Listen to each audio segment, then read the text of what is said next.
랜덤 진동의 마지막 절 신뢰성 해석입니다. 신뢰성 해석 혹은 신뢰도 해석, 신뢰 정도란 뜻이죠. 또 퍼센티지로 나타낸 reliability analysis입니다. 그러니까 1절에서는 개요, 2절에서는 이게 레벨 1, 2, 3 방법으로 나누게 되는데요. 레벨 2, 레벨 3 방법에 대해서 얘기를 하고 예제 하나 설명을 드리겠습니다. 자, 1절 개요입니다. 전반적으로 신뢰성 해석이 무엇인가에 대해서 넣습니다. 이것을 구조동력학 책에 넣어야 될지 처음에 고민을 많이 했습니다. 근데 전반적으로 많은 데이터를 다뤄야 되는 것이고 앞으로 동력학에 있어가지고 신뢰성, 확률론적인 접근이 중요하기 때문에 이 방법을 넣어야겠다라고 생각을 했습니다. 내용이 방대하기 때문에 기초적인 내용을 위주로 넣고 그 다음에 조금 더 많은 내용을 다 커팅해가지고 부록으로 실었습니다. 그래서 인터넷으로 홈페이지에서 다운로딩 받을 수 있도록 했습니다. 그래서 간략하게 신뢰성 해석이 무엇인가 라고 했습니다. 이 설명을 보면은 구조물은 불확실성이 큰, 우리가 다 알지 못하니까 큰 환경에 장기간 노출된다는 얘기죠. 하중도 불확실하고요. 실질적으로 구조물의 물성치도 불확실합니다.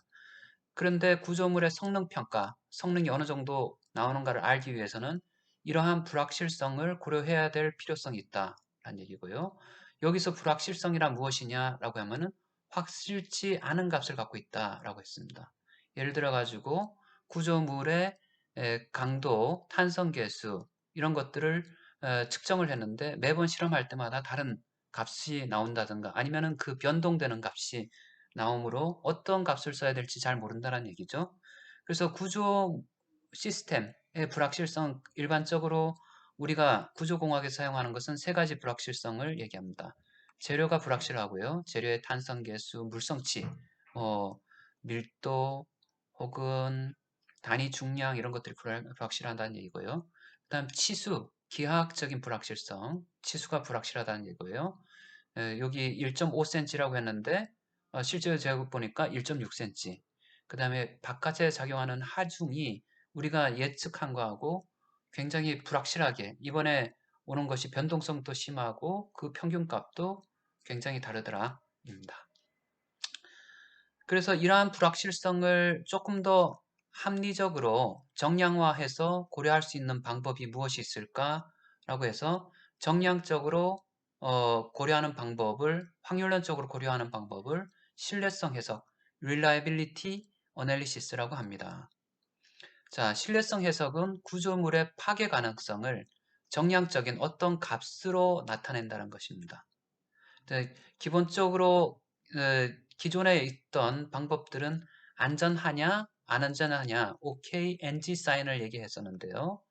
여기에서는 구조물이 파괴될 확률이 0.0001%다. 파괴되지 않을 확률이 99.9%다. 어떤 하중이 작용했을 때 이런 식으로 확률론적으로 나타내게 됩니다. 그냥 결정론적으로 NG, OK 사인을 내린 것이 아니라 여러 가지 이런 확률을 사용해 가지고 뭐 이게 기준이 만약에 0.1%까지 파괴 확률 미만이어야 된다라고 하면 이것을 만족하냐 안 만족하는지 이렇게 나타내어 주지 안전하지 않다라는 것이 아니라 파괴 확률이 몇 %다라고 나타냈습니다. 그러면 파괴 확률을 나타내는 무엇이 파괴냐라고 했을 때 어떤 기능을 기준으로 해가지고 어떤 선을 기준해서 이것을 넘으면은 파괴라고 가정을 하고 넘지 않으면은 파괴가 아니라고 가정합니다. 그래서 이 기준이 되는 선을 한계 상태라고 부릅니다. 리미트 스테이트. 그래서 구조물의 한계 상태는 일반적으로 다음 세 가지 한계 상태를 사용합니다. 극한 한계 상태, 얼티미트, 극한 상태의 한계 상태고요. 그 다음에 사용성 관점에서 봤을 때 사용 한계 상태. 그 다음에 피로, 오랜 하중이 작용할 경우에 피로 한계 상태가 있습니다. 그래서 이러한 세 가지 한계 상태가 있고요. 그 다음에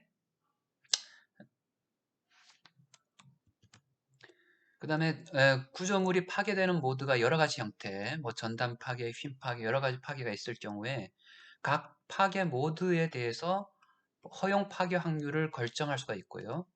몇 퍼센트 미만이어야 된다.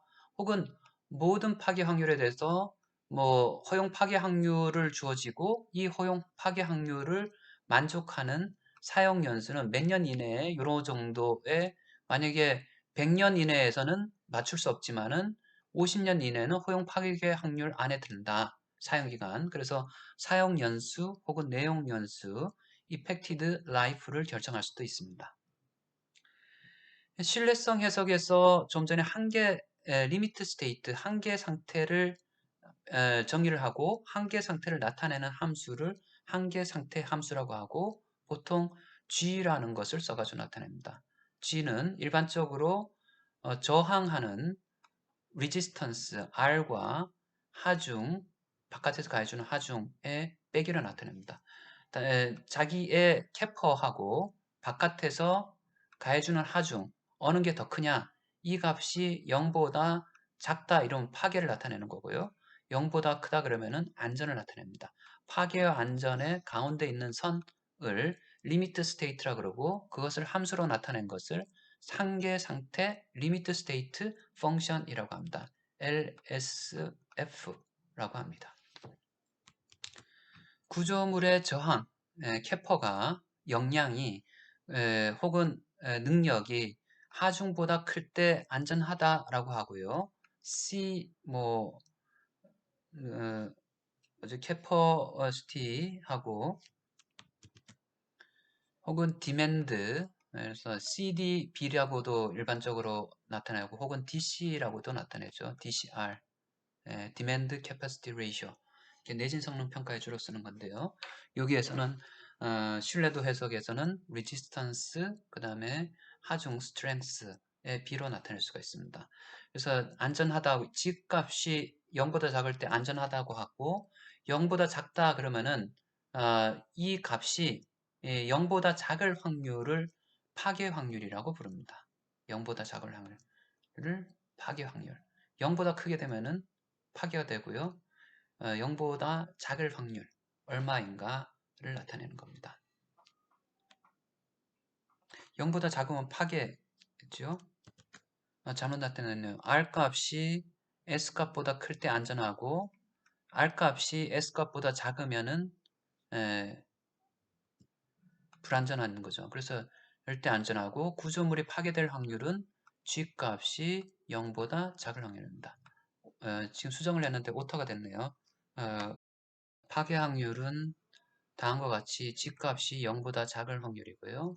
G값이 0보다 클 때 안전하다라고 합니다. G값이 0보다 작을 확률을 파괴 확률 PF라고 합니다. 즉 저항이 바깥에 가해주는 하중보다 작게 될 확률이죠. 이 확률 분포로 나타내면은 바깥에서 자기가 저항할 확률, 하중이죠. 자기 하중이 저항값보다 크게 될 확률, 하중값이 저항값보다 크게 될 확률을 파괴 확률이라 부르고, 요 사이의 면적을 나타내게 됩니다. 그 다음에 R-X를 다음과 같이 하나의 이렇게 분포로 나타내주고요. 이것은 G값을 나타내게 되고, G값이 0보다 작게 될 확률을 파괴 확률이라고 합니다. 자, 신뢰성 지수 (reliability index는 베타라고 부르고, 변동계수란 평균과 표준 편차를 나눠준 값으로 비율을 나타낸 것으로 보통 1보다 작죠. 평균값이 크고 표준편차는 작으니까 coefficient of variation COV라고 하고 델타라고 씁니다. 이것의 역수입니다. 다른 얘기를 하면 베타 값은 1보다 크다라고 보면 됩니다. 역수니까요. 일단 표준화 공간에서 나타낼 수가 있고요. 표준화 변수 공간이란 것은 뭐냐 하면은 모든 변수들이 정규 분포, 표준 정규 분포, 평균이 0이고 표준 편차가 1인 표준 정규 분포를 갖는 공간입니다. 그래서 이럴 경우에 평균 값은 원점이니까 원점에서부터 한계 상태, 이걸 그래프로 나타냈을 때 원점에서부터 한계 상태까지의 거리를 베타라고 합니다. 베타. 그림으로 나타내 보면요. 보면은 요 실질적으로 분포는 좀 전에 R과 S 값이 있게 되는데요. 그래서 R-X가라는 게 이제 직선으로 나타내지고 요 R과 S의 그래프가 하나의 그래프로 나타내주면은 이렇게 위에서 봤을 때 이런 등고선식으로 볼록하게 튀어나옵니다. 이것은 옆에서 자른 그림이고요. 그래서 요거를 옆으로 이렇게 잘라 쓴 경우가 잘라서 이쪽에서 이렇게 본 그림이 요 그림인 거죠. 그래서 요 사이에 거리 값을 가지고 베타 값이라고 부르고 베타 시그마 G 값이라고 부르고 실질적으로 이것을 표준화된 공간, 평균이 0이고 표준 편차가 1인 공간으로 나타냈을 때 이 중심점은 원점에 가까워지고요. 원점으로 옮겨지고 중심점에서 파괴선까지의 거리를 베타 값이라고 합니다. 베타 값. 베타 값. 그래서 이렇게 표준화된 공간으로 옮기는 거죠. 옆에서 봤을 때 이렇게 표준화된 공간으로 옮깁니다. 0과 1. 표준화된 공간으로 옮김으로 인해 가지고 우리가 확률 그 값을 사용할 수가 있습니다. 그래서 베타 값은 이 거리 베타 값을 나타내고 이것은 변동계수의 역수이다. 그러니까 두 가지 변수인 경우에 이게 한계 상태 함수 R-S 값의 평균 값은 mu R 빼기 mu S 값이고요. 그 다음에 표준 편차 값은 각각의 표준 편차 값을 자승해 가지고 분산 형태로 한 다음에 더해져 가지고 루트를 다시 씌워주게 됩니다. 그러니까 시그마 값을 합한 시그마 값을 구할 때는 시그마 자승, 1의 자승, 2의 자승 이런 식으로 나타내고요. 평균 값은 그대로 mu r mu s 값으로 나타낸다. 그래서 표준 편차와 평균을 각각 이렇게 앞에서 변동계수를 구하듯이 역수를 취해주면 됩니다. 그래서 r 과 S 프라임으로 나타낸 공간 R 프라임으로 나타냈고요. 표준 공간 평균이 0, 1로 나타낸 거죠. S 값도 마찬가지로 하중 값도 마찬가지로 표준 공간 S 프라임 값으로 나타냈습니다. 그래서 그 개념상으로는 이렇게 되고 베타 값을 구할 때 해당되는 값은 베타 값은 델타분의 1이다. 델타 값은 평균 나누기 시그마 값이다. 그 다음에 시그마 값은 두 개 변수의 자승 SRSS라 부르죠. SRSS가 되고요. 위에 평균 값은 그대로 덧셈 뺄셈 해주면 된다. 자, 구조물의 안전성을 확률론적으로 평가하는 방법을 신뢰성 해석이라고 부르는데요. 그 방법은 레벨 1, 2, 3로 구분할 수가 있고요. 레벨 1이란 것은 일반적으로 화중저항 설계법 LRFD 법과 마찬가지로 목표 신뢰성 지수 값을 베타 값을 딱 주어지고요. 설계 베타 값을 이 베타 값에 해당되는 것이 확률 우리가 표준 정규 분포에서 베타 값에 해당되는 확률 분포를 알 수가 있는 거죠. 그래서 확률 분포에 해당되는 베타 값을 주어주게 되고 그래서 1.4 뭐 이렇게 주어지게 되면 1.4에 이 1.4를 만족하도록 베타 값이 1.4를 만족하도록 이제 설계를 하는 겁니다. 근데 거기에 들어가는 여러 가지 하중 성분과 저항 성분 것들에 대해서는 각각 안전 계수를 해가지고 로드 팩터, 리지스턴스 팩터 값을 각각 곱해줘가지고 최종적으로 베타 값, 목표 신뢰성 지수를 만족하도록 설계를 하는 방법입니다. 일반적으로 하중 저항계수 설계법 이런 이 개념하고 거의 유사합니다. 두 번째 방법은 각 확률 변수들이란 것은 뭐 여러 가지 변수가 있겠죠. 재료에 대한 변수, 기하학적인 변수, 혹은 하중에 대한 확률 변수들이 평균과 분산 그리고 분포를 갖는다고 했을 때 이러한 분포를 고려해서 신뢰성 지수를 구하는 방법인데요. 이 방법을 신뢰성 지수를 구하는 방법인데 실질적으로 이렇게 부분 안정계수를 쓰지 않고 각 확률 분포 혹은 분산 평균을 가정을 하고 난 다음에 이거를 그대로 반영을 해 놓습니다. 앞에서는 평균과 분산, 분포 이런 것들은 고려 안 해놨잖아요. 레벨 1에서는 이걸 고려합니다. 이제 너무 이제 사실은 복잡하기 때문에 근사적으로 고려를 해야 됩니다. 근사적으로 고려하는 방법은 이렇게 모멘트 방법이 있습니다. 모멘트 방법. 그러니까 2차 모멘트 방법, 세컨드 모멘트 방법, 일개 2차 방법이면은 first order, 일개 2차 모멘트 방법, FOSM이라고 부르고요. SOSM이란 것은 2개 second order, second moment 방법, SOSM이라고도 합니다. 여러 가지 방법들이 있습니다. 그다음 레벨 3은 이런 것들은 너무너무 복잡하다. 우리는 무대뽀로 풀겠다라고 해서 랜덤 각각의 변수들의 평균과 분산, 결합, 밀도 함수들을 가정된 함수들이 있다면은 그것을 무대뽀로 수십만 개의 해석 혹은 수십만 개에 대해서 뭐 해석이라든가 각각 방법을 수행해 가지고 수십만 개 중에 몇 개가 파괴가 됐다 이러면 이걸 파괴 확률이라고 몸으로 뽑아내는 것입니다. 그래서 샘플을 통해서 각 샘플링을 통해 가지고 수십만 개의 샘플링을 통해 가지고 반복 계산을 함으로 인해 가지고 시뮬레이션 방법 혹은 샘플 한다 그래서 샘플을 통해 가지고 수십만 개의 샘플을 통해 가지고 한다고 해서 추출법, 샘플링 방법이라고 합니다. 레벨 2 방법은 베타 값을 구하는 거고요.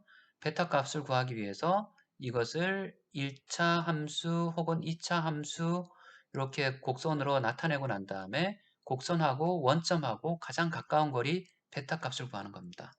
이 곡선에서 이제 수직되는 기울기가 여기서 봤을 때 원을 그렸을 때 원하고 마주치는 점, 제일 처음에 마주치는 점이니까 이렇게 여기하고 직각을 이루는 점입니다. 레벨 2 방법이고요. 그래서 레벨 1, 2, 3 방법들을 이렇게 플로우 차트로 나타냈습니다. 여기서 레벨 1 방법은 베타 값을 정하고 하중 계수와 그 다음에 강도 저감 계수 값을 정해가지고 강도에는 강도 저감 계수, 하중에는 하중 계수를 곱해가지고 한계 상태 함수를 만족하도록 이렇게 구하는 방법입니다. LRFD 방법하고 마찬가지고요. 여기서는 레벨 2 방법에서는 이렇게 각각의 확률 분포를 정하고 난 다음에 각각의 확률 분포를 표준 공간, 표준화된 공간, 0과 평균이 0이고 표준 편차가 1인 공간으로 옮기고 난 다음에 거기서 이렇게 기울기가 거기 0하고 마주치는 기울기 이렇게 차츰차츰 찾아 나가가지고 베타 값, 좀 전에 베타 값을 최소의 베타 값을 구하는 것입니다. 레벨 3 방법은 어, 무지하게 많은 수의 n 값을 생성하고 난 다음에 이것을 실질적으로 계산을 막 해가지고 0보다 작은 것들이 몇 개가 되느냐 를 전체 우리가 샘플링 한 것 중에서 0보다 작은 게 몇 개냐 해서 파괴 확률을